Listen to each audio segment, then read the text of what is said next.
Here we go.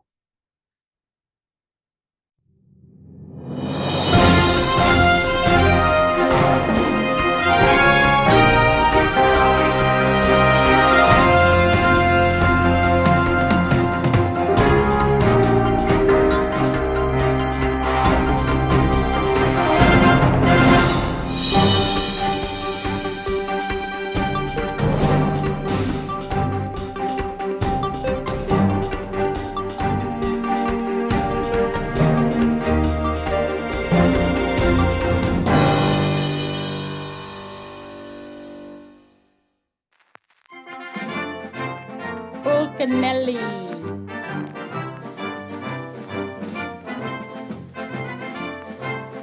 Mysteries of the Cathedral.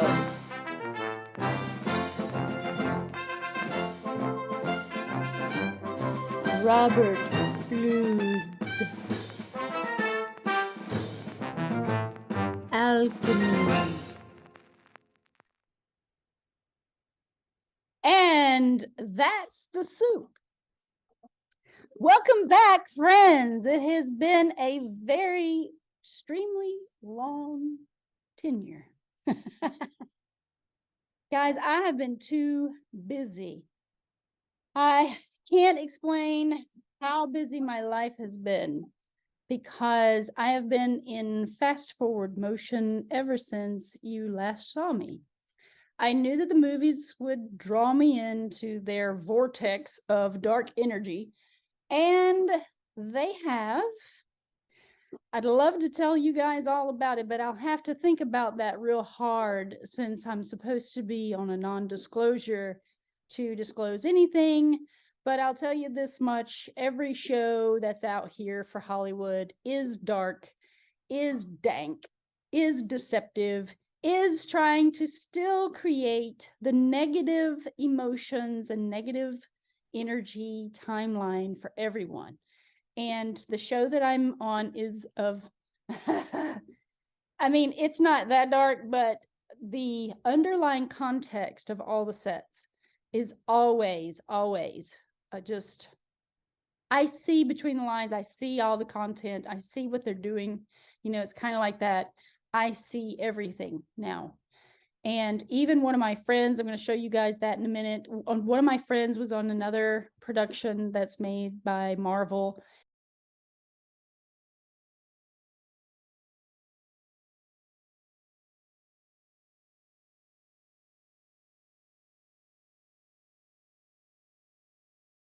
And again, the symbolism is unbelievable. Like now that we're gaining the eyes to see the symbolism and what they're doing with that symbolism, they are still using black magic to try to manifest their future.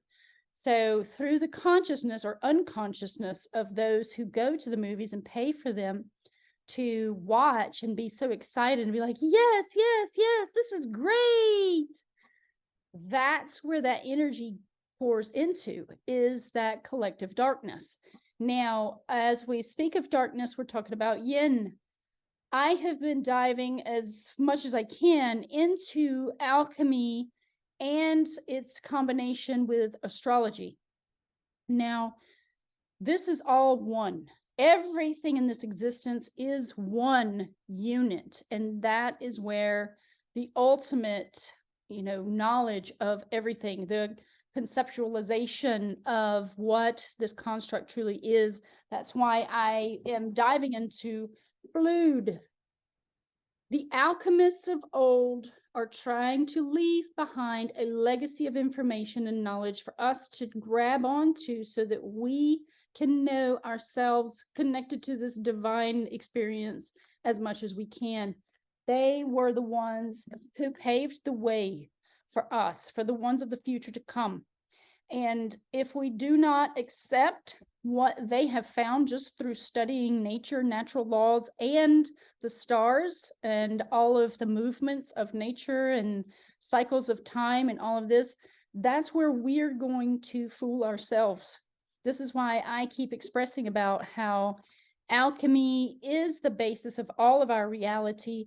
And if we just start teaching our kids this foundational truth, then they cannot be deceived in the future. And you will know the absolute solution to every single problem, because all you have to do is know its exact opposite and where it lies in the spectrum of the 4 elements. Everything in this existence is based off of these principles. And if we just grasp that, guess what? We're far in advance of those who will not listen to this foundational truth.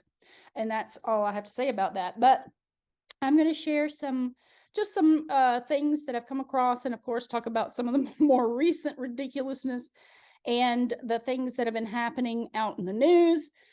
This is just the soup, once again, soup of combined information so that we can be abreast of things. I'm sorry I've been away for so long. I have not had any personal time. And this is due to my personal life also being challenged with my mother staging herself into the next world and the next life and all of that. And so I have that. And then plus combined with the movies that consume my life completely during the week, I have no time to myself. So with that being said, let's move on. And it's good to see you guys back here in this tiny little box, in this little frame of reference. This is the wave of the future. We must start learning to embrace it somewhat because it's coming. I've seen it encroaching in our lives, and it is coming and it's creeping into the world. They're moving away from the dollar. In a lot of the places that I've gone to, all these corporations and corporate businesses and restaurants and personal places and all this, the ones that are doing quite well, a lot of them are moving away from cash. So it's becoming a cashless society, of which we must maintain high awareness of what the implications are for this. I just spoke to a friend on the phone today regarding going to the airport. Now they require a biometric scan for you to even board a plane. Why do they even need ID? I don't know, but they're starting to collect all of our biodata. And that's going to be the next wave. And if you don't want to participate, you're not going to be a part of their society that they're creating. So that's the corporate world and everything to do with corporate living. But if you embrace the natural world as much as possible and go off grid or these types of things, then you can probably pretty much just escape the wrath that is going to come with the digital embracing of our future. Now, it's not to say that it's completely horrible, but believe me, there is nothing good tied to this digital artificial intelligence world that is man created, and it's going to be an absolute control system for the future. That's all I have to say about that. I do not agree with it and I do not consent to it, but it is enveloping all around us and it is overlaying our world right now. I do believe that a goodness is coming in the future, but they will already have all of this technology employed in our lives and all around us, and there's no way to escape it if you're going to be reacting and operating in this society. First world countries are the ones that are actually embracing all of this. The second world countries are starting to kind of move in that way. I heard some stuff about Peru that I did not like, but again, in the outskirts of these societies, these first world societies, this technology does not exist. So with that being said, it's really all around the industrialized nations and those aspects of those cities where they are creating all of this. And they don't have the capabilities to bring the technology out into the outlying skirts of the rural areas and stuff like that, because around my town, it's not cashless, but inside Atlanta, it is in a lot of places. And then going into Tennessee, they had a lot of cashless places. So these are things to consider when you're traveling in and around out in the world. And it's really sad because this is our world, ours, yours and mine. This is our world, and we're allowing this to happen. We need to take back control of our world. All we have to do is do not consent, but we can't get everybody on board with that notion. It would take an act of God to get everyone to consent all at once to try to do something else, to create something else. And to say that they do not consent to this cashless society, but people are more than happy to pull out of their credit cards and pretty soon their digital money that's going to be tied to the digital wallet and all that stuff. That is coming, and it's coming like a thief in the night, and it will be implemented by 2030 because that was the goal of the oligarchs. Now they are running toe to toe with the BRICS nations trying to get caught up and get their deceptive system in place before BRICS takes over the world, with their system that's going to actually embrace all currencies. But, we just have to try to watch out for the ones that are going to try to trap us. And those are basically all the ones that are in this country right now. But the BRICS nations, how are they going to play into this whole game that we're, watching right now? Are they going to be able to come into the United States of America? Or is our country going to fall completely to darkness? These are the questions that are left remaining for the future. But, I've also seen some things on Instagram that are questionable as well, whether they're real or not. This person was asking their echo about the new name for the United States, and they're calling it the United Nations States. And that would not surprise me based on the symbolism that they have been telling us. That's with the military, with the blacked out American flag that is also reversed. That is basically making a statement that most people are not aware of, that this country is done, that it's already been taken over from the inside and taken apart and dismantled, and that the United Nations is most likely going to take over this country. So just know this, because we've already heard about Chinese that are invading this country, coming in and taking over our utility systems, like the electric companies, and they've been buying a lot of properties, a lot of houses. They have actually been going into police departments.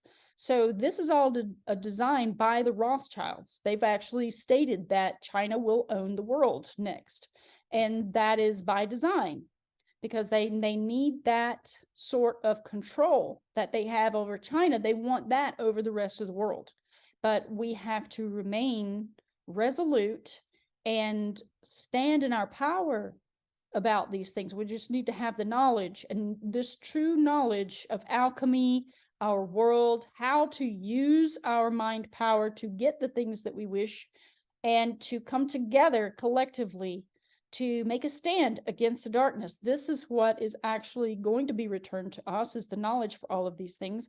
And we just need to step up to the plate. That's why I am reviewing all these new books. These are some of the books that I got during the past week. Now, I've had my Franz Barden book for a couple of years now, Key to the True Kabbalah. I've had this one for a few years. I have not crossed its pages yet because I still haven't finished the first book, The Initiation into Hermetics. It is a lot of work that I have not been able to absolutely grab a hold to because of the deception and the distraction that is the chaos of the world, where you have to work for a piece of paper in order to live your life. This is the problem. We have to somehow make the time happen to truly dive into the spiritual aspects of the world if we wish to do that and to know ourselves fully. And I do try to traverse some things, in the little time that I have. I try to listen to some YouTube videos at work. It's kind of hard sometimes. There's a lot of noise, sometimes with a lot of the saws and equipment that they're using, or my hands are too busy to even try to play anything, so there's a lot going on. I'm on my feet all day working until 6 p.m., then 2 hours in traffic. I don't get home till 8 p.m. I have to be there at 6 a.m. I mean, I literally have no life. So I apologize wholeheartedly that I have not been here for you guys to share the things that I find. But I'm here now because I wanted to take just a moment. I have to go back to work tomorrow. I've been off for 3 weeks. And I've just been running. Even for the 3 weeks that I had off, I've been running like nonstop. I've not even been at my house. So it's been a lot. And, life gets in the way sometimes. And, unfortunately, I don't live my life on YouTube, making money from YouTube. I've heard of content creators that have been sort of, I guess, blacklisted or cut off from making money on YouTube. This is the control system that we're facing, guys. This is pretty serious. Like, if we give ourselves wholeheartedly to this machine, guess what? They're going to be able to control you. Absolutely. And that's why they're testing the waters with people to see what the reactions are. They'll take your money away. Oh, I'm sorry. Oh, I took your money. Oh, okay. Yeah, well, too bad. Yeah, I'm sorry, but we can't do anything about it. That's exactly what I got from PayPal. And to me, that is just a small sample, a small taste of what is waiting for everyone. That's why I do not wish to be a part of this digital world. I want to remain firmly planted with my feet in the natural world, doing natural things, because that is tangible. That is reality. If we lose ourselves to the machine, we have nothing left. We're just giving our soul away. And that's the truth of it. And, I'm not here to be negative. There's been a lot of good going on too. And, I know that things are going to be better, but I've learned to just become more an observer of all things and to recognize, which is fascinating me, the 4 elements of alchemy in everything, and the yin and yang principle, the dark and the light, and then the 4 elements. And I'm like, wow, look at this. I mean, it really is everything. It's the seasons. It's the way the wind moves through the air. And then when you get into the astrology of it all, it's like, yes, absolutely. We are moving as one mind, one consciousness. And the energy of the construct dictates that.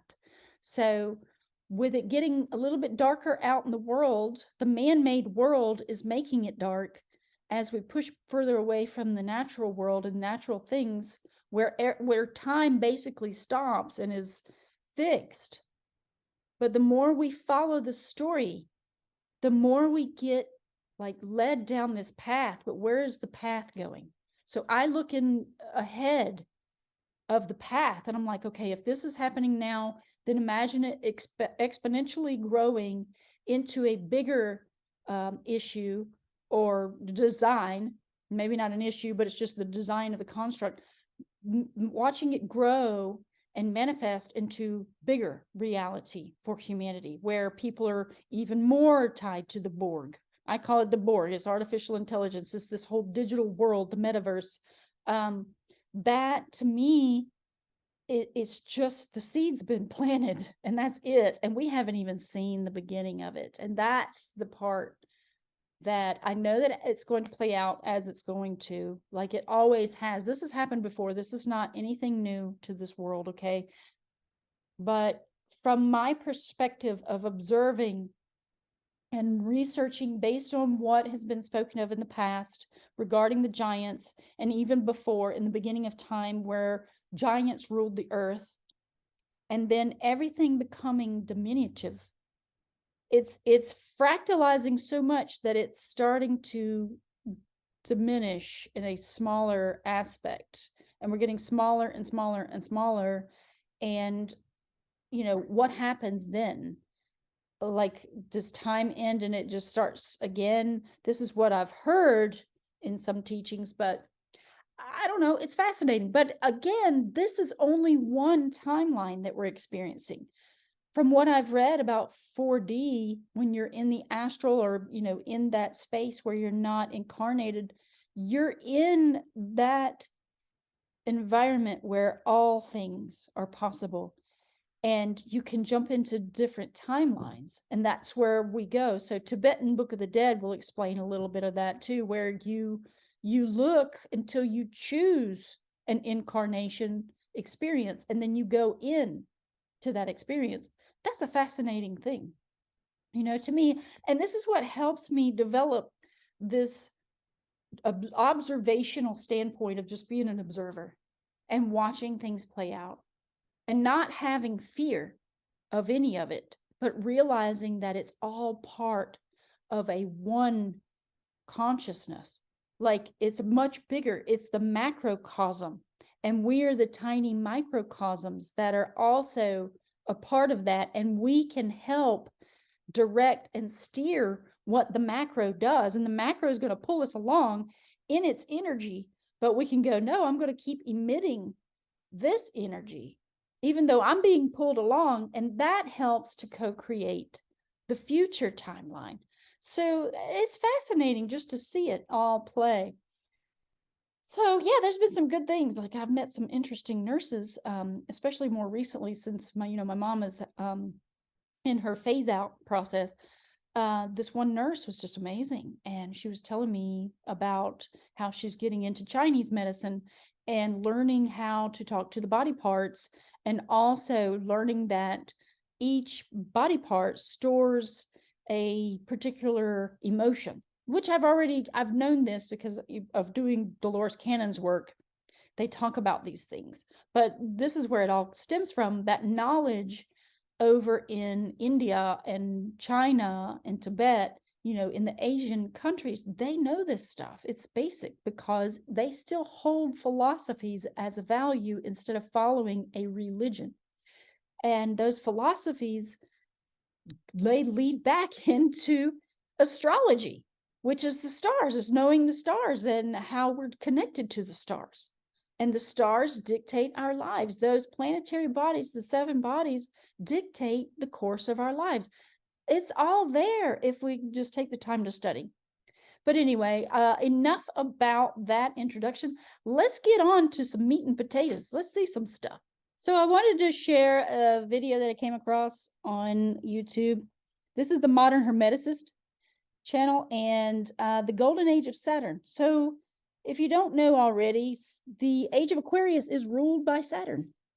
And that's why we see all this Saturnian energy with all the square houses, square cars, with technology. I've been over this a little bit in some of my other videos, but yeah, that Saturnian energy is going to be throughout this age and the age of Capricorn. So we have a long time with this manner of speaking and all this energy. And we have to just try to bring about the golden age in our own personal lives. But supposedly, we're going to enter a mini golden age financially because of the new system that's coming about. Now, they have to try to do bait and switch somehow, right? So they're going to give us some free money. Hey, look, and Trump has already mentioned that, if he becomes president, not only is he going to eliminate the IRS tax from your paycheck, but also we're going to have a universal basic income. Now, this is supposedly already started in Canada, where they have this UBI, which is a universal basic income, where they get a monthly stipend that comes in digital form. That I figured they have to do a bait and switch somehow, because there's a lot of people out here that will not embrace their new digital currency. So they have to play nice and start giving it away. They're like, okay, how are we going to get people to truly embrace this as a good thing? Well, let's give it to them. Let's offer them incentive to do this. And look, we can be so benevolent. We're going to give them this digital currency that's going to pay their bills, for example. Oh yeah, that's going to be great, right? Well, remember, Saturn's the Dark Lord.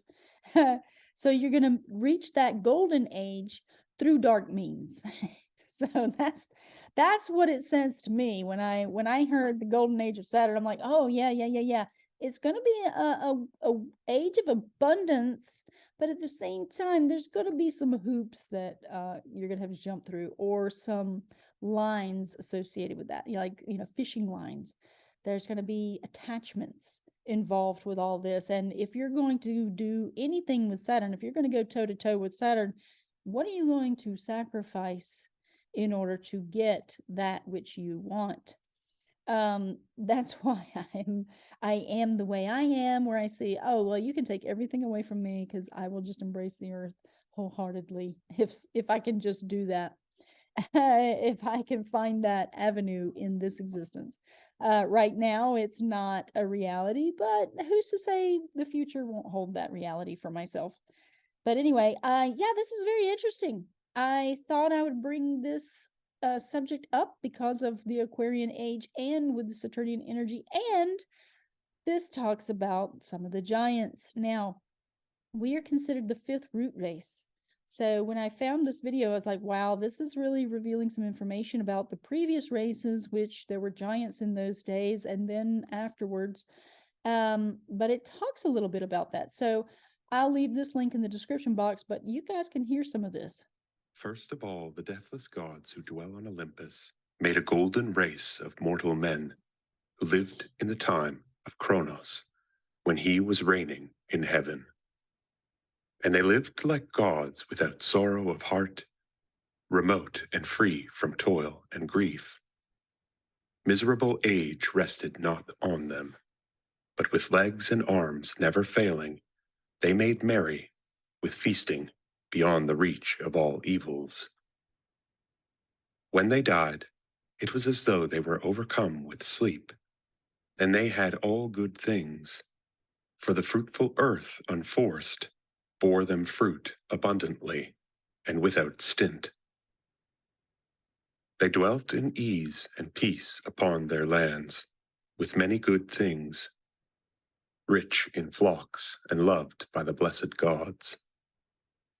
But after the earth had covered this generation, they are called pure spirits, dwelling on earth, and are kindly, delivering from harm, and guardians of mortal men, for they roam everywhere over the earth, clothed in mist, and keep watch on judgments and cruel deeds. Givers of wealth, for this royal right also they received. Then they, who dwell on Olympus, made a second generation, which was of silver and less noble by far. It was like the golden race, neither in body nor in spirit. A child was brought up at his good mother's side 100 years, an utter simpleton, playing childishly in his own home.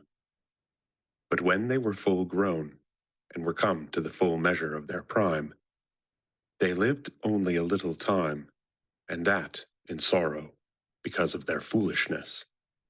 For they could not keep from sinning, and from wronging one another, nor would they serve the immortals, nor sacrifice on the holy altars, the blessed ones, as it was right for men to do wherever they dwell. Then Zeus, the son of Kronos, was angry and put them away, because they would not give honor to the blessed gods who live on Olympus. But when the earth had covered this generation also, they are called blessed spirits of the underworld by men, and though they are of a second order, yet honor attends them also.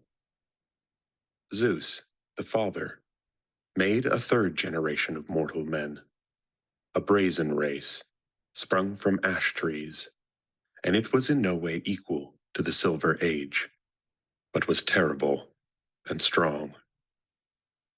They loved the lamentable works of Ares and deeds of violence. They ate no bread, but were hard of heart, like adamant, fearful men. Great was their strength, and unconquerable the arms which grew from their shoulders on their strong limbs. Their armor was of bronze, and their houses of bronze, and of bronze were their implements. There was no black iron. These were destroyed by their own hands, and passed to the dank house of chill Hades, and left no name. Terrible though they were, Black Death seized them, and they left the bright light of the sun.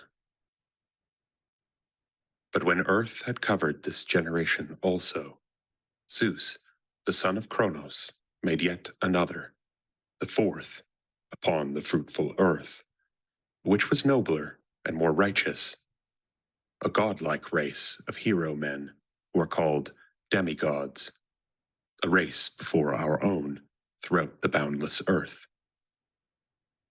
Grim war and dread battle destroyed a part of them, some in the land of Cadmus, at seven-gated Thebes, when they fought for the flocks of Oedipus, and some when it had brought them in ships over the great sea gulf to Troy, for rich-haired Helen's sake. There, death's end enshrouded a part of them. But to the others, Father Zeus, the son of Kronos, gave a living and an abode apart from men, and made them dwell at the ends of earth. And they live untouched by sorrow in the islands of the blessed, along the shore of deep swirling ocean. Happy heroes for whom the grain-giving earth bears honey-sweet fruit flourishing thrice a year, far from the deathless gods, and Kronos rules over them. For the father of men and gods released him from his bonds, and these last equally have honor and glory. And again, far-seeing Zeus made yet another generation, the fifth of men who are upon the bounteous earth. Thereafter, would that I were not among the men of the fifth generation, but either had died before or been born afterwards. For now truly is a race of iron, and men never rest from labor and sorrow by day, and from perishing by night, and the gods shall lay sore trouble upon them. But notwithstanding, even these shall have some good mingled with their evils. And Zeus will destroy this race of mortal men also, when they come to have gray hair on the temples at their birth. The father will not agree with his children, nor the children with their father, nor guest with his host, nor comrade with comrade. Nor will brother be dear to brother, as aforetime. Men will dishonor their parents as they grow quickly old, and will carp at them, chiding them with bitter words. Hard-hearted they, not knowing the fear of the gods. They will not repay their aged parents the costs of their nurture, for might shall be their right, and one man will sack another's city.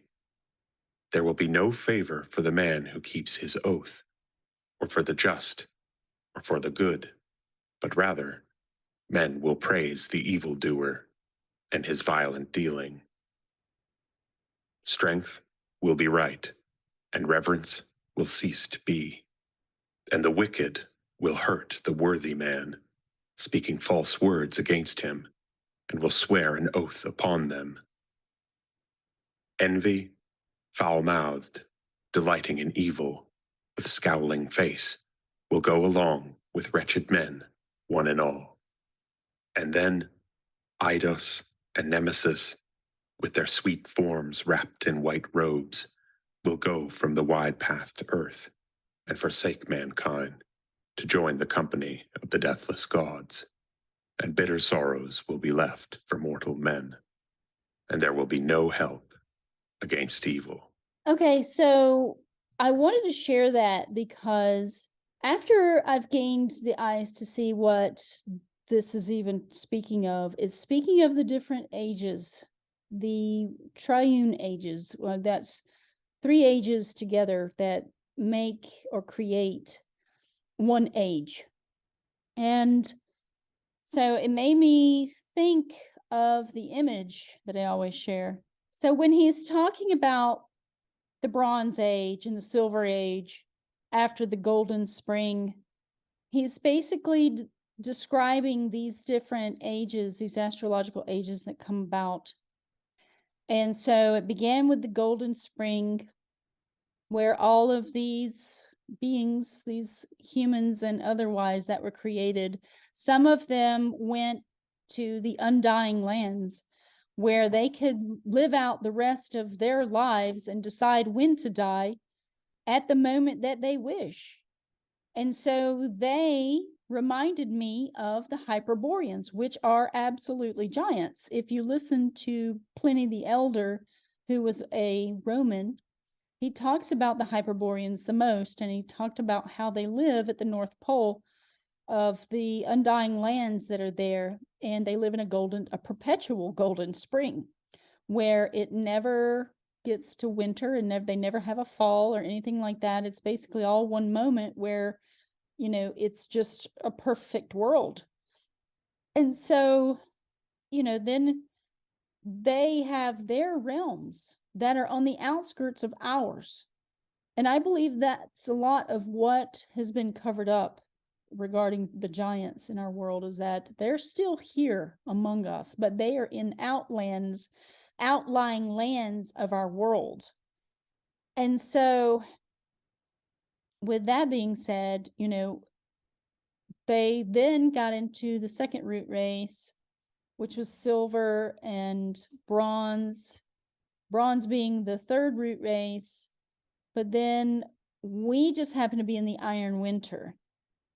And it talks about how bad it gets, where no man regards another man for their intellect or their wisdom.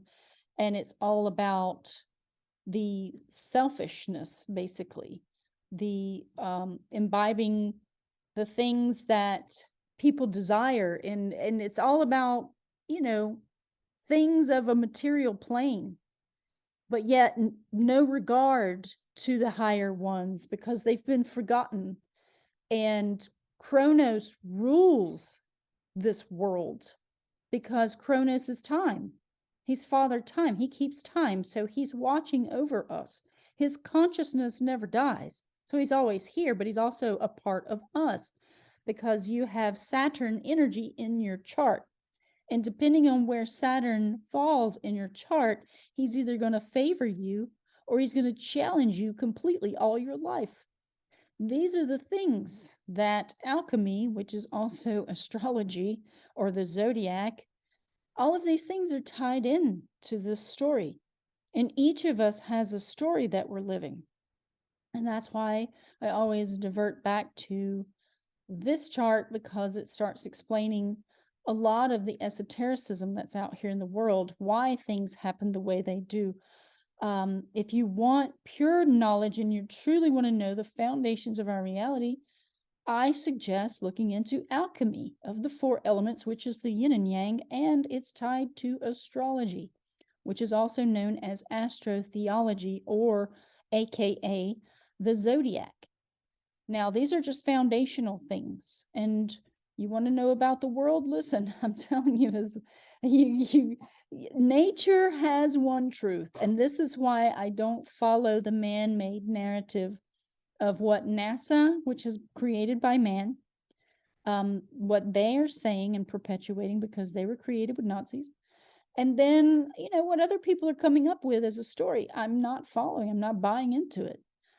I'm not saying it's right or wrong, but I am just saying this is my path, and I just encourage others to sort of seek their own path and just look into alchemy and watch what happens to your mind.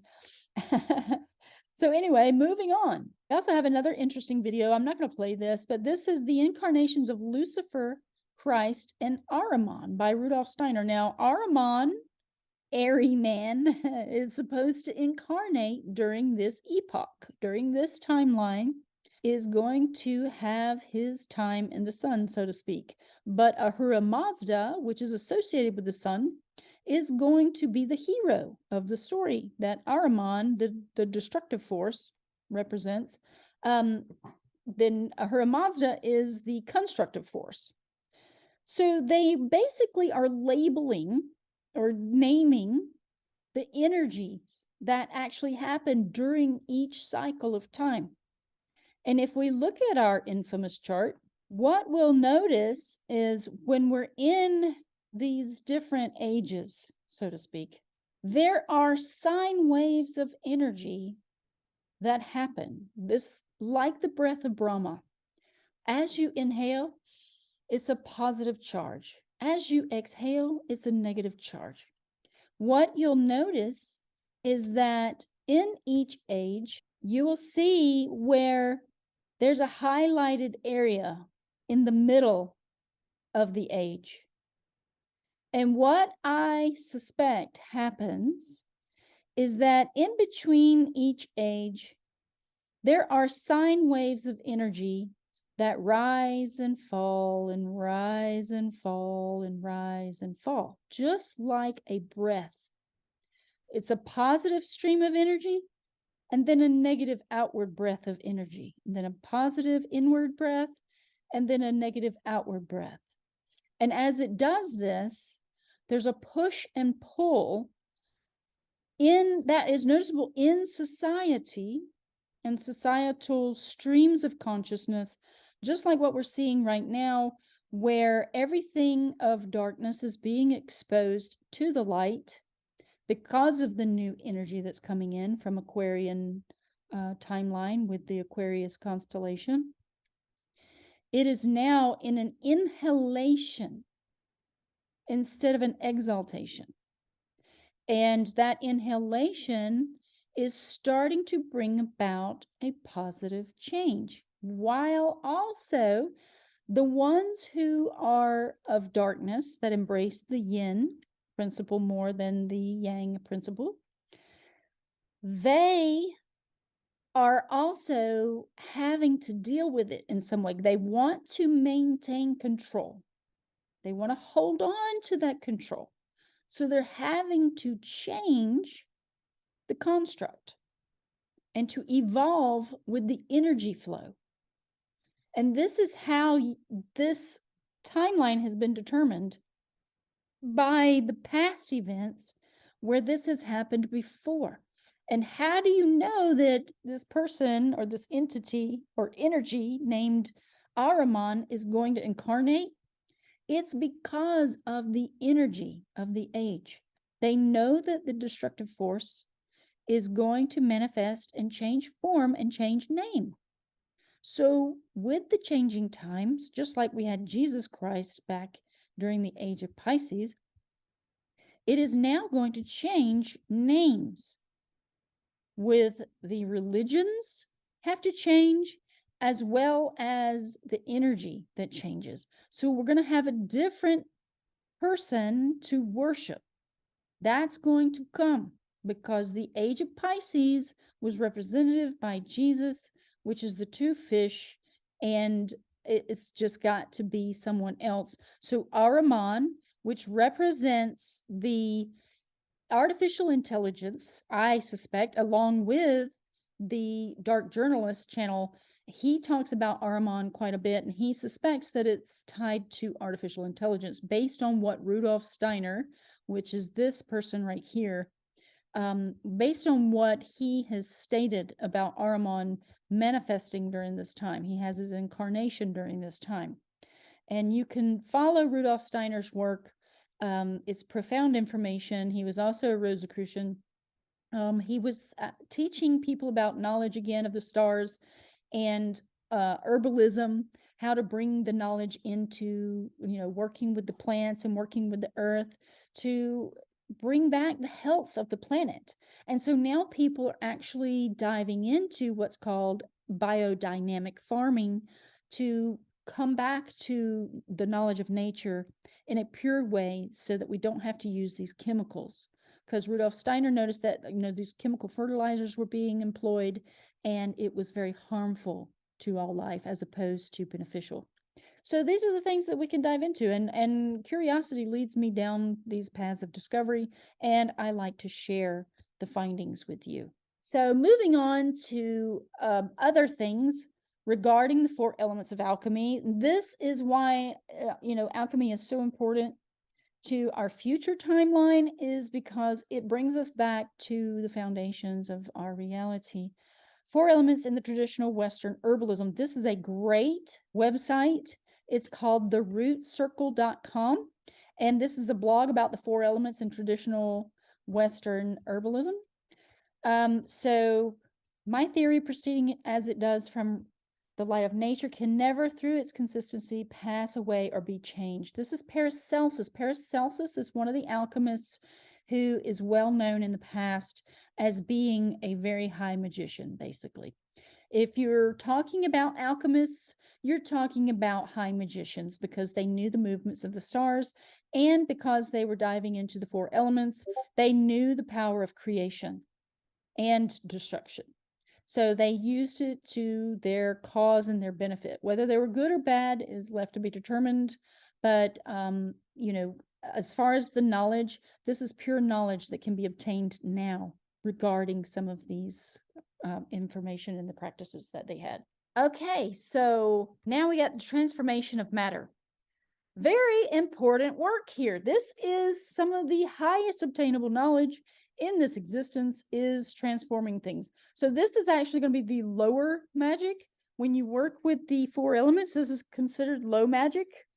It's the lower states, because you're working with what's down here in a tangible space around us, the earth element. But when you get to high magic is considered magic of the stars and the celestial heavens, which is the highest obtainable knowledge in this existence. So here we go with manifestation. You're going to bring this energy down to earth, and liberation is sending the energy upwards. Yes, this is why when they talk about worshiping the gods, this is part of it right here, where you're actually taking this knowledge and using it in specific ways. And with your consciousness, you can do many, many, many, many, many things. So that's what that book that Franz Barden teaches, Franz Barden and his initiation into Hermetics, as well as the key to the true Kabbalah. This is what it means. It's like really using what's out here as knowledge to attain higher worlds, higher knowledge, higher awareness of what you can actually do, because you imbibe the 4 elements of creation all around you and inside of you. And because of your sun sign, where the sun was on the moment that you were born, these things can dictate what type of element that you truly came in to work with. And if you want to know more about your own power, you dive into your natal chart and figure out what elements are there in your favor and where Saturn is, if he favors you or not. All these things will affect the outcome of your manifestation. That's what all of this is about. And since we're creator gods on our own level, we can create using our mind power and the 4 elements. So that's what that's all about. But let's get into this about herbalism, because this is very important. I've noticed this even with my mom and the condition that she's in. I've noticed some elements that are more prominent than others. And so I've been using the opposites, the ones that she does not have, that she's, showing. I've been using those to help ease the other elements that she's actually dealing with right now. So, and the 4 elements are the base fabric and energetic forms with which many holistic herbal healing traditions enrooted their systems and methods, including traditional Western herbalism. There are many variations of elemental theory to be found throughout history within almost all healing traditions across the world. Ayurveda in India, Chinese traditional medicine, Greek medicine, and the European alchemical tradition are just some of the ancient methodologies that incorporate these elemental energies in various arrangements. In ancient Europe, the definition, identification, and origin of the 4 element theory is attributed to Greek philosopher from Sicily, Empedocles, about 440 BC, and was later expounded upon by Aristotle. Modern herbalism was most notable influenced by elemental philosophy by Swiss physician Paracelsus, who based his medical theory on this canon. The 4 elements are earth, water, air, and fire, with each corresponding to the scientific phases of matter: solid earth, liquid water, gaseous air, and radiant or plasma fire. The plasma radiant combustion phase is the most obscure and least dense of the 4 material forms. We already know that. Fire actually turns to spirit. And this is where we, as an incarnated spirit in a physical form, our fire from our spirit is what ignites the flame inside of our body. So the air comes into our lungs, ignites the flame even more, and keeps the body in motion through the spirit. Because think about it, how do you actually move around without being connected to anything? We're not electric, like we're not connected to the wall outlet moving around like some sort of machine like that. We have to have some modality or way that we're moving around. And that energy comes from the fire of our spirit. But in order to maintain our physical form, we have to have the air principle, which actually pulls the spirit in through the ether, goes into the lungs, ignites the fire in the body, and then like a bellows that's constantly pumping the flame into the physical body. But then you have to move that earth around. And since it's earth and water based, it's all in combination. to where the four elements are creating this physical form to be able to move around in a what we consider to be a physical reality, which actually is a dense holographic dream. So we came here to have these experiences slowed down for us and to have a tangible experience so that we can learn the most from this school that we call Earth. So back to the story here. Empedocles believed that all in all, nature consisted of four elements, or roots, as he termed them. These four roots were earth, air, fire, and water. All natural processes were due to the coming together and separating of these four elements. For all things were a mixture of earth, air, fire, and water, but in varying proportions. When a flower or an animal dies, he said, the four elements separate again. We can register these changes with the naked eye, but earth and air, fire, and water remain everlasting, untouched by all of the compounds of which they are part. So it is not correct to say that everything changes. Basically, nothing changes. What happens is that the four elements are combined and separated, only to be combined again. And this is Justine Garder's Sophie's World. There is also a fifth element that was included by Aristotle as he interpreted the material substances, the ether, or quintessence. This element is not, however, thought to be earthly or solid, but instead the divine essence, or, as the alchemists called it, the prima materia, or the first matter from which all forms are created and to which all forms are unified and ultimately return. In studying the original attributes of the four elements, it seems to me that Aristotle actually separated ether out of fire, as many of fire's ancient qualities resonate with what is now considered ethereal. Matter, in terms of chemistry, is a physical substance that occupies space. Ether is that space and has sometimes been called spirit. Some traditions exclude the ether as an objective earthly quality and only consider the four elements as primarily significant. Although the invisible forces of life are always considered in some form, except maybe in modern science. Some traditions only use three elements, earth, water, and air, and consider fire to be a separate entity that acts on the other three. Sometimes fire is placed before air on the spectrum of density, and some traditions further divide the elements into minor subcategories and patterns. The four elements exist purely imbalanced in the ethers, but are inextricably bound to each other when condensed into form, with each not only having an effect on the other, but each required to be present in some ratio in all material structures, including human, animal, plant, and mineral. Fire is thought to affect or transmute all other elements. Everything that exists on Earth is a combination of the elements, and so each being that we consider to be a separate entity is, in actuality, an arrangement of the same exact forces of nature that occur in a diverse range of complexities. None of the four elements is unchangeable. They may pass into one another through the medium of that quality which they possess in common. Thus, fire can become air through the medium of heat, air can become water through the medium of fluidity, and so on. Another example often cited to show that matter is composed of these four elements is the following. If water in a container is subjected to fire, it becomes air or vapor, and earth, the dissolved residue remaining. Zoroaster and the Theory of the Four Elements, Fathi Habashi, Laval University. In scientific terms, the elements can be observed based on measurements that determine mass, volume, and density and how these properties relate to space and time. The measurements are based on atomic and molecular proximity, which is dependent upon the laws of attraction and repulsion. Basically, without getting into a quagmire of physics, the closer the molecules are to each other, establishes the state that they project. Earth is the densest of elemental patterns and corresponds to the solid phase of matter. Water is to liquid, air is to gas, fire is the least dense and equivalent to the plasma phase of matter, although some alchemical traditions place fire before air. The four elements can be divided into the two archetypal primal forces or base patterns of the universe, feminine and masculine, also known as yin and yang.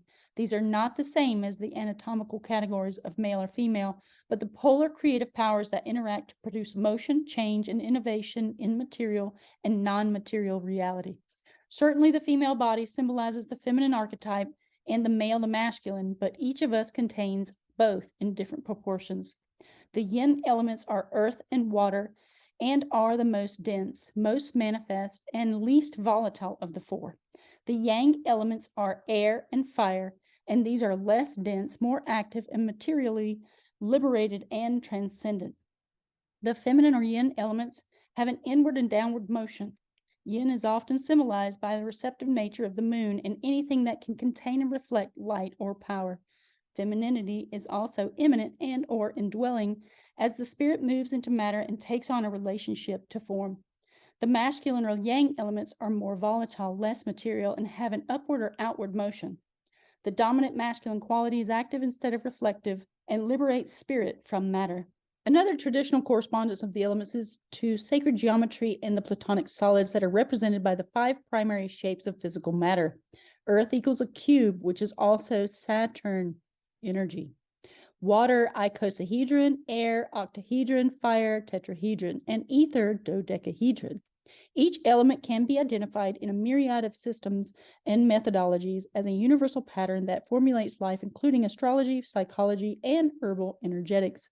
As each element takes its place in the physical world, the vital force pulses throughout each and all simultaneously, communicating the essence of the heart of the world. This is us, guys, in a nutshell. Prima materia, right here. The Platonic solids. These are Plato's Platonic solids. Now, I've talked about this in some of my other videos where I actually show you some of the different elemental forms and the shapes associated with that, the sacred geometry that's associated with it. We do have people that are ruling our world that have the profound knowledge that was taken from the collective a long time ago.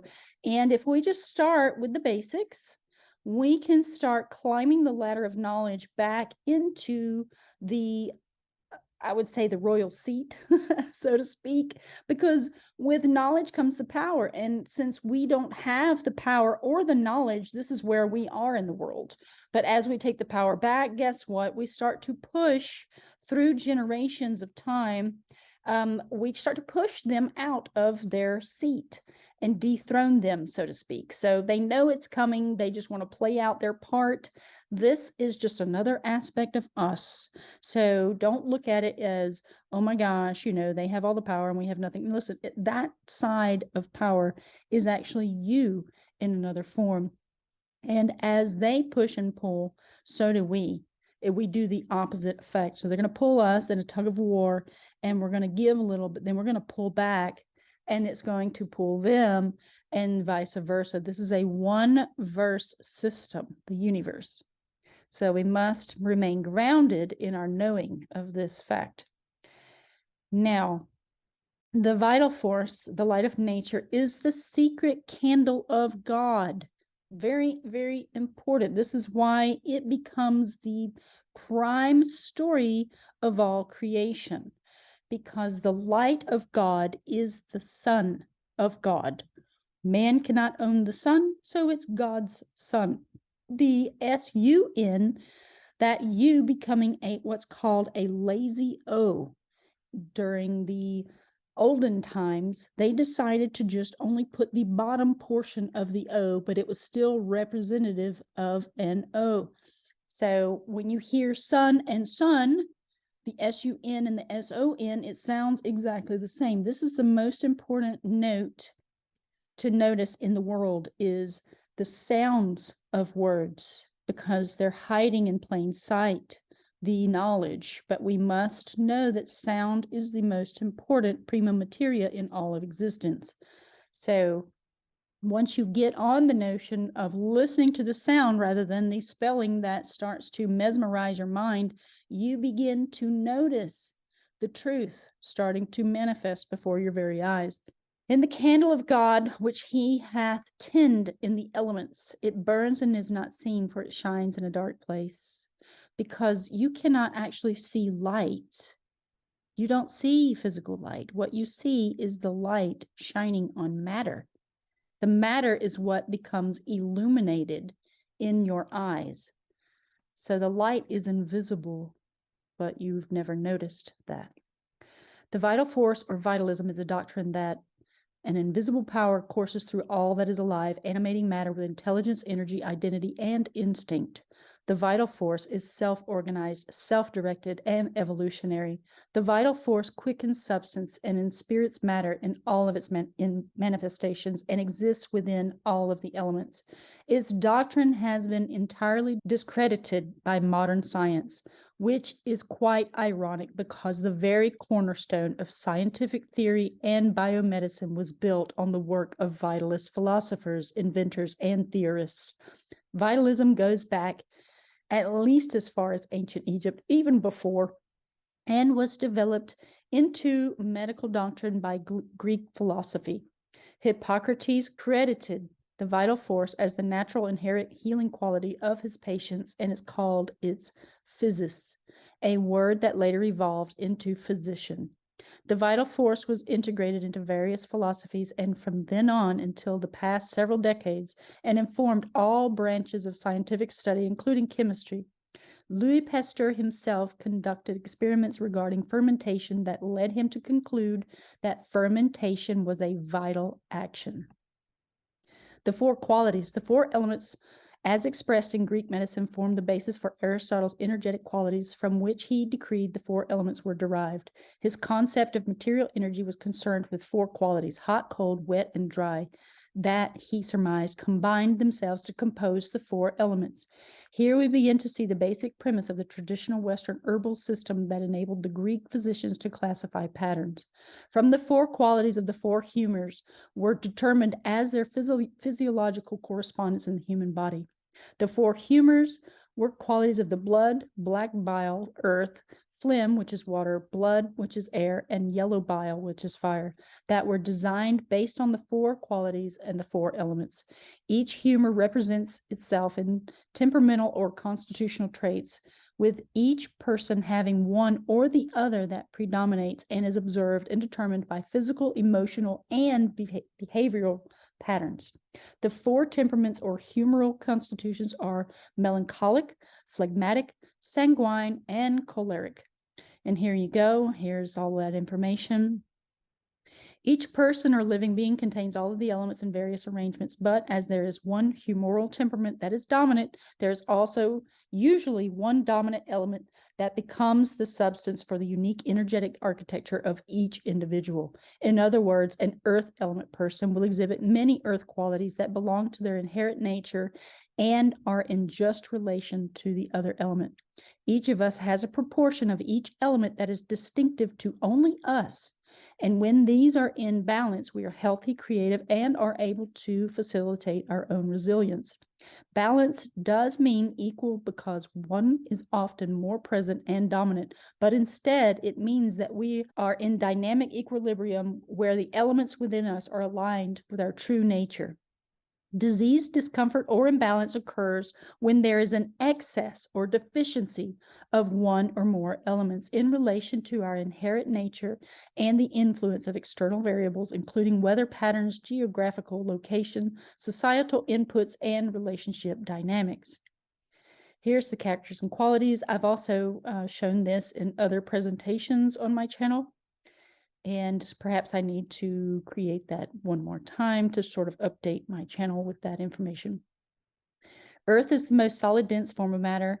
Now, get this. So Earth is the most dense. So Earth is below, correct? So we're talking about the yin principle. This is why it's dark, it's heavy, it's more dense, it's 3D.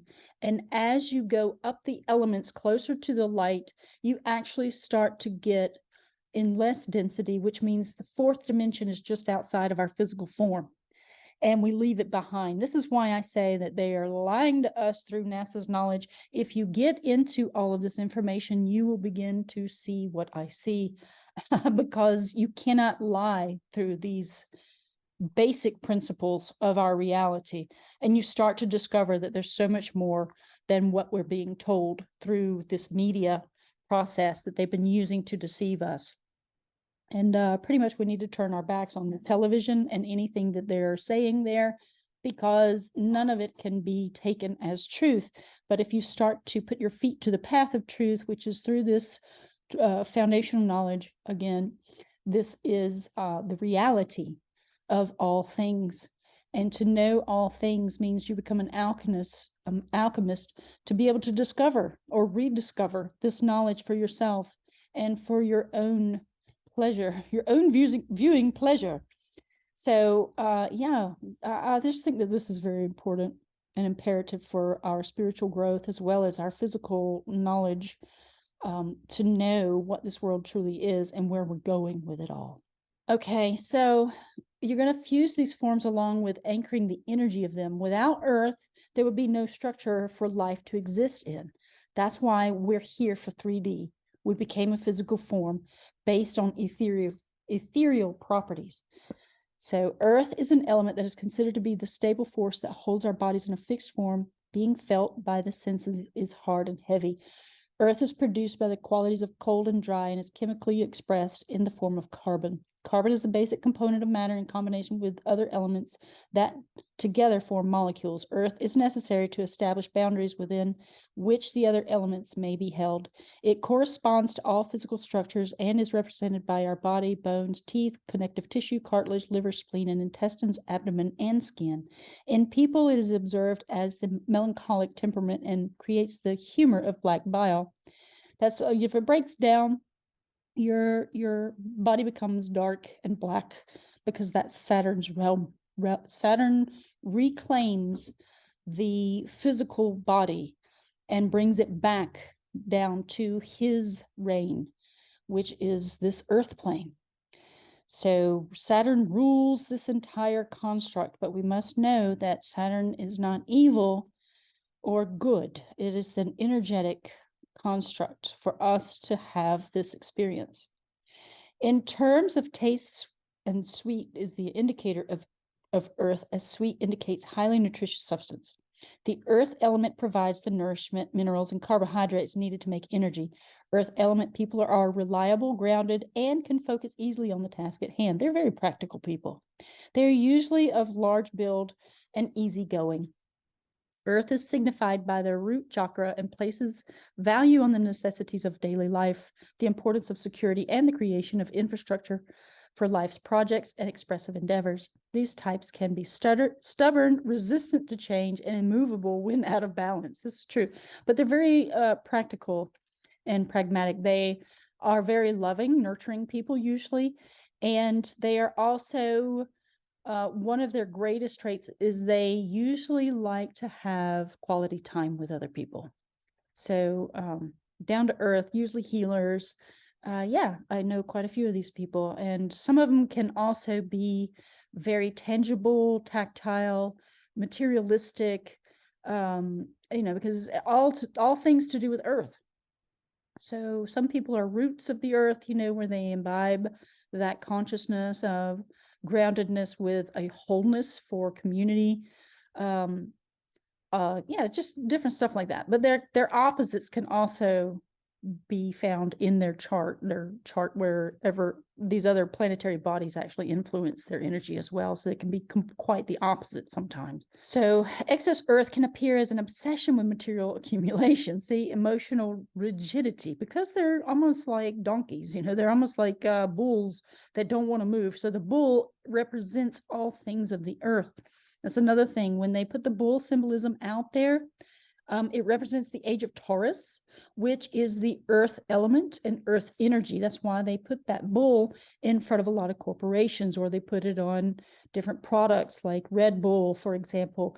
They're using that to state something, in the symbolism. They're saying, hey, look, this is of the earth. This is all things material. We own the material plane. We're ruling it right now. All this kind of stuff. That's where the symbolism of the devil comes from, is because the devil is in the details of the material plane. It represents the bull, the energy, the earth energy. So physically, we may see diabetes, too much sweetness. That's eating a lot of sugars to start to affect the physical body. Constipation, stagnant lymph, calcifications, depression, tumors, and arthritis. These are all related to too much earth element in your body. Deficient earth can appear as an ungroundedness, anxiety, lack of focus, overspending. Physically, we may see digestive issues due to leaky gut, reduced intestinal boundary, which is usually due to candida albicans breaking through the intestinal wall, and then that's from eating too much sugar and starches, which is in the American diet heavily, which is causing a lot of weight gain. That's what that's tied to. And then dampness, muscle wasting, lethargy, low blood sugar, excessive sweating, fluid loss from tissues. We're seeing a lot of these things in the human condition right now because they are consuming too much earth. When you consume too much earth, it starts to show outwardly on the body as weight gain. So you can think of it in that terms. That's why you look outwardly at society, you see that they've consumed too much earth. This is why they are looking the way they are. So what you have to do is amplify the other principles. You amplify the air and fire principle, fire being the movement that is necessary to actually move some of the earth away from the body.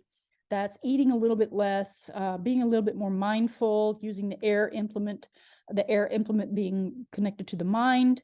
Also the breath work, moving the oxygen through the body will also ignite the flame. So this is what I'm saying. When you get into alchemy, you can start seeing, where your problems are, and then what you can do as far as its opposites to bring everything back into balance.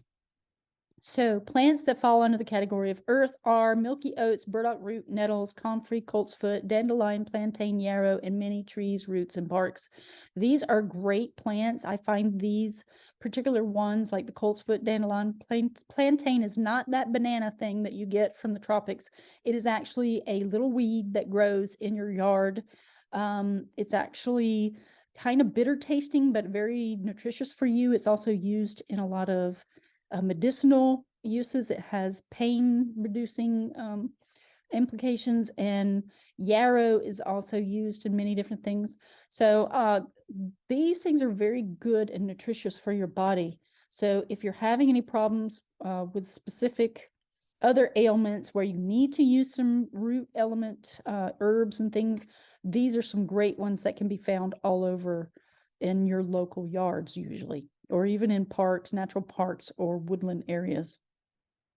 Okay, so water is lighter and less dense than earth, but still downward bearing, except in vapor and steam form, which requires fire to generate. One of its main functions is that of movement and transport. Water is magnetic and considered the universal solvent, as it is capable of binding with many other elements. It is the carrier of minerals, especially salt. Water is always drawn to salt, and salt draws water. Water is lifted upwards by the heat and evaporation of fire. It falls back down to earth through air. It is perhaps the strongest of the elements, and according to Phyllis Light, water always wins, even though it is without form, a liquid. There is no force stronger on this planet. Whether moving slow or fast, water gets its way. It erodes mountains, cuts channels into solid rock, creates canyons, and can cause massive destruction of man-made objects. Water cannot affect air too much, though. So air is actually over water, I think, in the principles of things. Air can just move through and push the water around, and water consequently doesn't really, force air around as much. So water's qualities are cold and wet, and in its pure form, it is chemically composed of hydrogen and oxygen, H2O, but it likes to collect other trace elements such as salt, as previously mentioned. It also takes three major subforms: frozen, liquid, and steam. Its humoral correspondence is phlegm, and its constitutional correspondence is a phlegmatic temperament. People who are water types will appear to have a medium build, soft skin, and an overall softness of form, with a tendency to gain weight, easy, and retain water. They are strongly influenced, in tune with their emotions and the emotions of others, and are usually highly intuitive. The organ systems that fall under the influence of the water element are the kidneys, the urinary tract, mucous membranes, and lymph. It resides in the second chakra, and so is also a major component of the reproductive system, hormones, and is held by the pelvic bowl. Excess can appear as edema, sinus and lung congestion, excessive urination, infections of the urinary tract, congestive heart failure, and high blood pressure. Deficiency can also be seen in stagnant lymphatics, dry skin, lack of affect, emotional coldness, moodiness, and impatience. So plants that fall under the category of water are violet, marshmallow, calendula, mugwort, evening primrose, and all stem plants. Air moves upwards and out and is an active masculine yang force. It is the initializing power that carries the earth and water through the fire and into the ethers. Air inspires, opens, and enlightens matter with breath and movement. Air feeds fire with its swirling, changeable elemental current and corresponds to the gaseous phase of matter. Chemically, air is made up of mostly nitrogen, some oxygen, and several other gases. It is considered a volatile element because it is changeable, action-oriented, and intellectual as it represents the mind of the earth. The mind creates the ideas and dreams that can then be materialized into the substance of earth and water. It is invisible and yet can exert pressure, motion, and still allow substances to rise. The qualities of air are hot and moist. The taste is sour. Some traditions say bitter and astringent. And the humoral manifestation is that of blood that elicits the constitutional temperament that is sanguine. Airtight people are generally of slender build with angular features. That would be me. They are intellectual, have sensitive nervous systems, and are usually quite articulate and or communicative. The physical structures that correspond are the brain, nervous system, lungs, and adrenal glands, large intestine, and joints. The air element is associated with the heart chakra and its electromagnetic field, making the heart our primary organ of perception. In excess, air can appear as stress, anxiety, mental illness, high blood pressure, asthma, insomnia, and digestive upsets. Deficient air can result in adrenal fatigue, depression, muscle weakness, and lack of motivation. I've experienced all of these, so it's spot on, I would say. Plants that fall under the category of air are skullcap, borage, chamomile, valerian, blue vervain, and mullein. Fire is the great transmuter and the least dense of the elements, although some philosophies place air as the least dense, and I think there are good reasons for both placements. In terms of the chemical phases of matter, it is usually believed that fire most closely corresponds to the plasma phase. Moving from solid to plasma, we start with solid when the atoms are arranged in a closely ordered pattern and they can't move or are fixed. As a liquid, the atoms are still close, but they can move around each other. During the gas phase, there is even more space between atoms, and during the plasma phase, they're at a similar proximity, but they are charged with so much energy from the extreme heat that their electrons break free. This enables them to carry electricity and generate magnetic fields. In nature, examples of plasmas are lightning and our beloved sun. Fire's power is that of vivification as it descends from the ethers. It is a masculine or yang energy and is the transmuter and mediator of all the other elements. Its qualities are hot and dry. It exhibits absolute lightness, and its pattern is expressed by the choleric temperament. The humor representative of fire is yellow bile and is associated with a bitter taste. Fire people are passionate, creative, and quick-tempered. They are often individualists and have access to a high level of energy. Organ systems associated with fire are the heart, blood, immune system, gallbladder, eyes, and spine. Excess fire can appear as anger, fever, inflammation, rashes, acid reflux, autoimmune disease, high blood pressure, hyperthyroid, and nervousness. Deficiency can appear as low energy, anemia, low libido, hyperthyroid, parasites, hypothyroid, lack of inspiration, and adrenal fatigue. They've listed the hyperthyroid twice. Plants that fall under the category of fire are flowers, hawthorn, motherwort, garlic, angelica, and ginger. And I would, add peppers in there as well because they're fire. The Magi in their wisdom asserted that all creatures might be brought to one unified substance, which substance they affirm may, by purifications and purgations, attain to so high a degree of subtlety, which such divine nature and occult property as to work wonderful results. For they are considered that by returning to the earth and by a supreme magical separation, a certain perfect substance would come forth, which is at length by many industrious and prolonged preparations exalted and raised up above the range of vegetable substances into mineral, above mineral into metallic, and above perfect metallic substances into perpetual and divine quintessence, including in itself the essence of all celestial and terrestrial creatures. This is Paracelsus. The aurora of the philosophers. I do encourage people to dive into Paracelsus. That is going to be my next endeavor. Ether is the first and last element, and is the accumulation, synergy, and pure balance of the other four elements. It is a substance that exists before and after material form. It is shapeless and seemingly ambiguous. Ether has been often left out of many elemental theories or been identified as a non-elemental faculty. This is not the same as the chemical substance diethyl ether, but is the luminiferous or light-bearing ether, also called the quintessence, that was proposed by Aristotle. It was conceived as the space within the electromagnetic waves could pass through. Electromagnetic forces are a merger of both masculine electric and feminine magnetic energy that is beyond the duality yin and yang, but is instead the unity of the two. The ether exists within each element and all phases of matter as the radiant pulse that generates the individual infrastructure of each.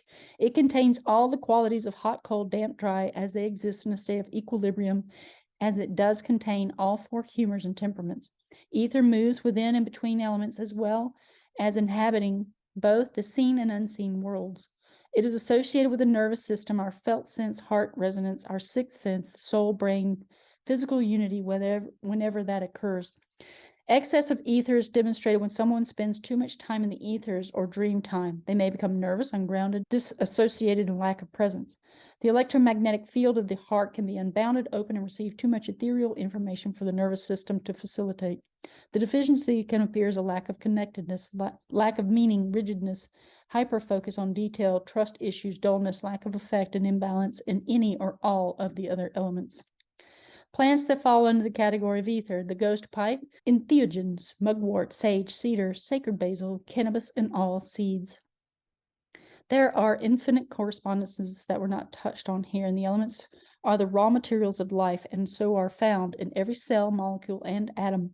Increasing our awareness of the presence of each element and the ratio of each in ourselves and other living forms and structures can improve our self-understanding and self-healing potential. It's also important to understand that the elements exist in a living, dynamic system, and so are never fixed or static, but always in motion and varying degrees of change. Although many medicine, philosophical, and spiritual traditions use different arrangements or representations for elemental forces, I have found mostly resonance between them. Further study of other wisdom traditions such as Ayurveda, Chinese medicine, alchemy, and even modern science has created a greater depth of understanding and comprehension for the character of the material patterns, and that this person has not perceived them as contradictory. However, the most highly informative study of the elements, in my opinion, is the direct experience of them in nature, foods, plants, and feeling, both sensual and emotional. Observing the elemental patterns in our daily lives is the most profound interaction that we can have with these universal forces of life. So that's just a little bit from this website. I thought it was profound information because it's a lot of knowledge that's returning to the world as well. So here's some books that you can further read about this. Vitalism by Matthew Wood, The Practice of Traditional Western Herbalism by Matthew Wood, Culpeper's Medicine by Graham Tobin, The Four Elements by Margaret Gullen-Hoare, The Four Elements by John O'Donohue. Now, that's why I wanted to share some of the books that I had at the beginning of this presentation. These are some of the alchemists that have been spoken of before. We have the book by Fulcanelli, The Mystery of the Cathedrals, and Fulcanelli was also an alchemist.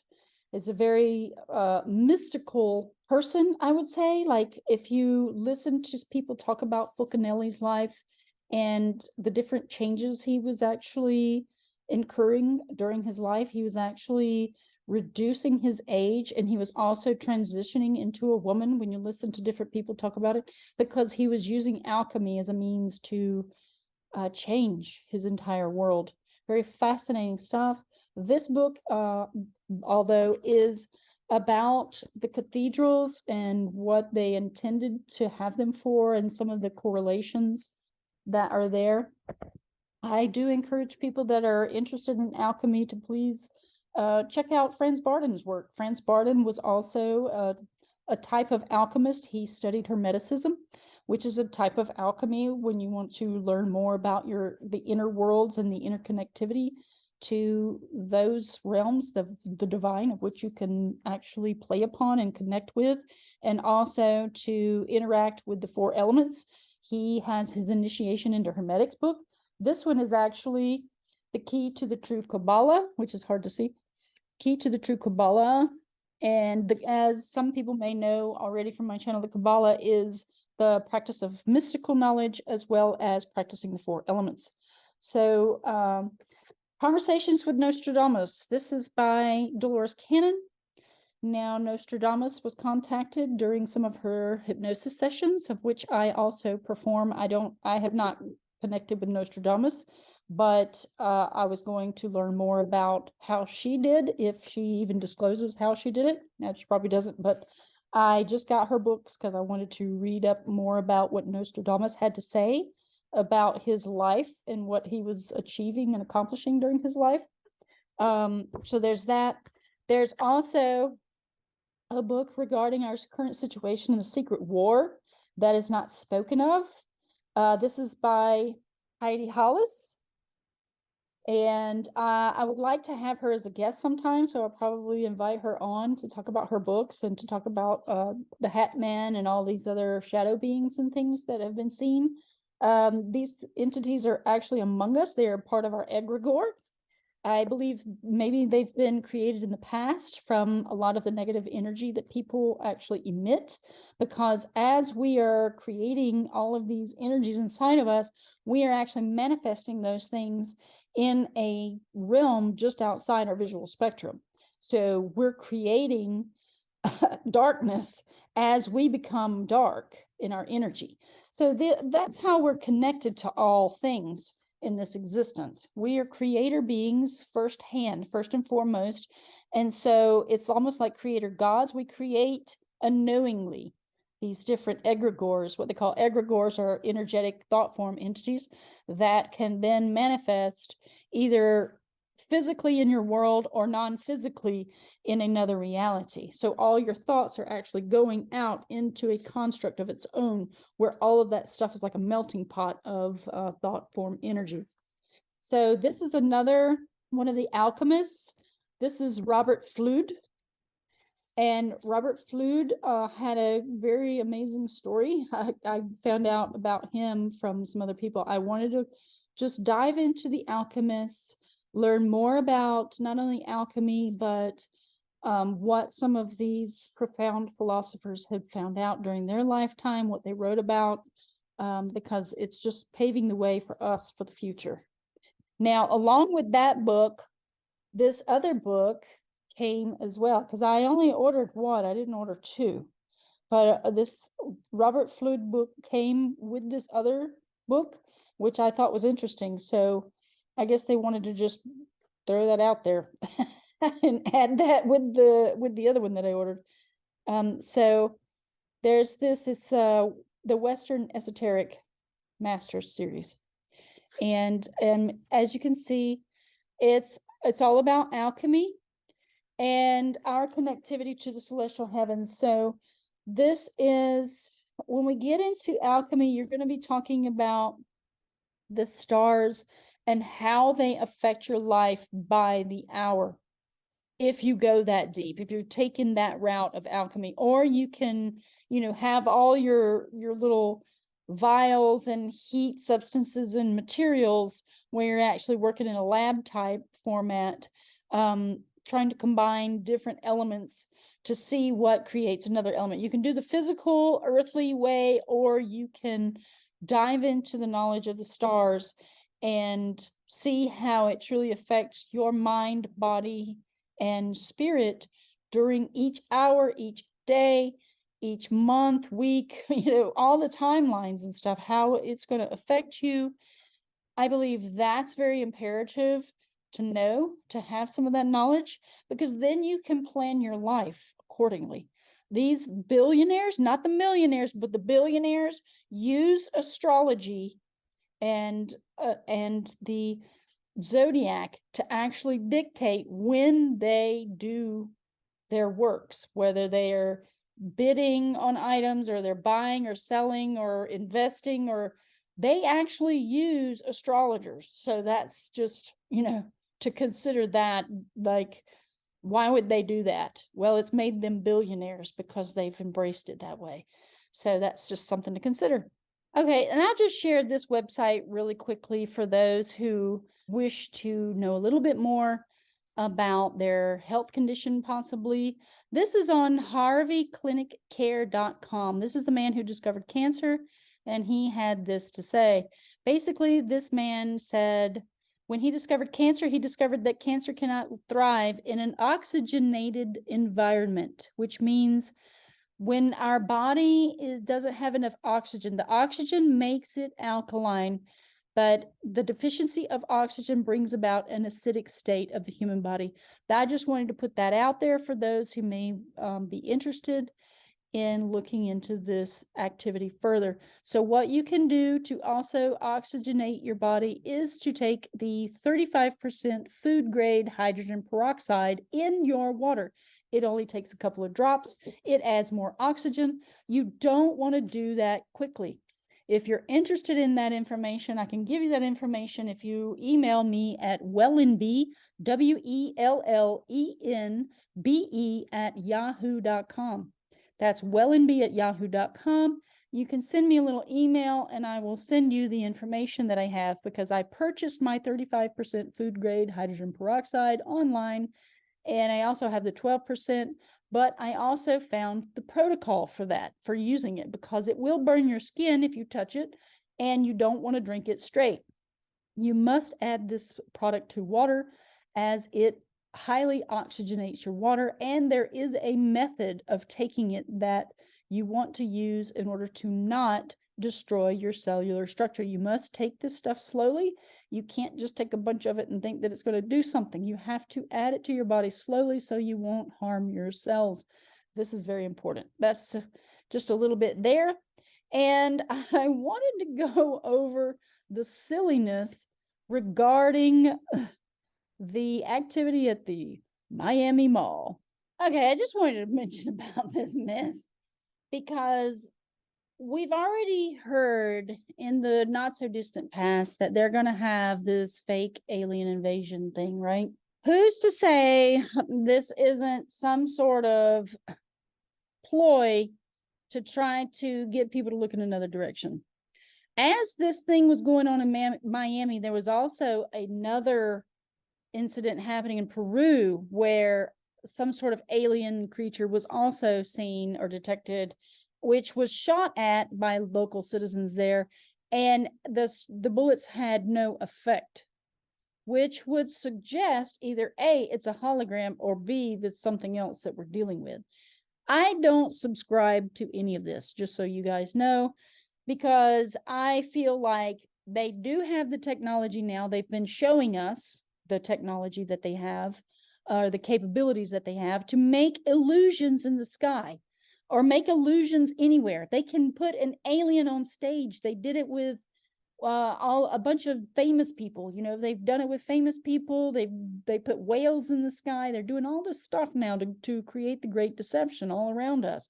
They have the metal particulates in the air that they need to create a screen of some sort. I think this is a hoax. And, you know, I think that they're trying to scare people. They want to get a reaction from people. They're trying to cause a great disturbance because of the Epstein files and everything that's coming to fruition, as well as the Great Awakening. They have to start something because they start losing the attention of the masses. And so if you notice, these things occur, you know, when there's been a lull in events around the world. So they have to keep the people's attention on focus on whatever it is, whatever distraction or distortion that they can create for the chaos that they need to rule the earth. But with the Great Awakening, they're losing power. And if the power returns to the people, that they know that they will lose absolute control of us. That's why we're moving into the digital system, is because we're being pulled through time. They have to keep creating and pulling and doing all these things. I mean, you would think that it would just be exhausting at some point where they would just give up, but they do not want us to have the knowledge, which is the absolute power of our world. And I am trying to bring that knowledge forth, or at least put the seeds out there for people to start to plant and maybe, you know, grow those flowers to fruit in the future, for their children to come or something, you know, just start talking about the things that we really need to be focused on. so that we can all thrive here on Earth again. But I do feel like this is a great deception. And I think that people, if you ever see anything like this, run towards it and hit it with a stick, or, throw rocks at it or something, see if the rocks go through, because they cannot create a physical matter form with their holograms. Now, if you throw a rock and it hits something, then it's something else. It could be something they created in a lab underground, because they've had this technology for a very long time, and they've been running around the world trying to, hurry up and disrupt this moment that we're coming to. We're going to have some power back in our camp very soon. And they want to make sure they plant the seeds for the future change to be able to control everyone in the future. That's why the biometrics is coming about. It's going to start taking control of our lives. If you want to drive a car, you're going to have your biometrics scanned. All these things are coming down the pipe. Now you have to choose which path you're going to take, because this is your adventure. And you are the creator of your story. So as you continue to acquiesce to the story that's being created for you, then you are not the author of your own story. That's the bottom line. So there it is in a nutshell. I don't buy into this. I don't subscribe to this narrative. And I strongly suggest that you don't either. So that I'm going to leave that right there. Well, that's it in a nutshell. That is the soup for this evening. And again, apologies for being away so long, but as the world turns, it kind of sucks us in like a tornado. So I hope to see you guys soon, and I'll see you on the next one. Thanks for watching.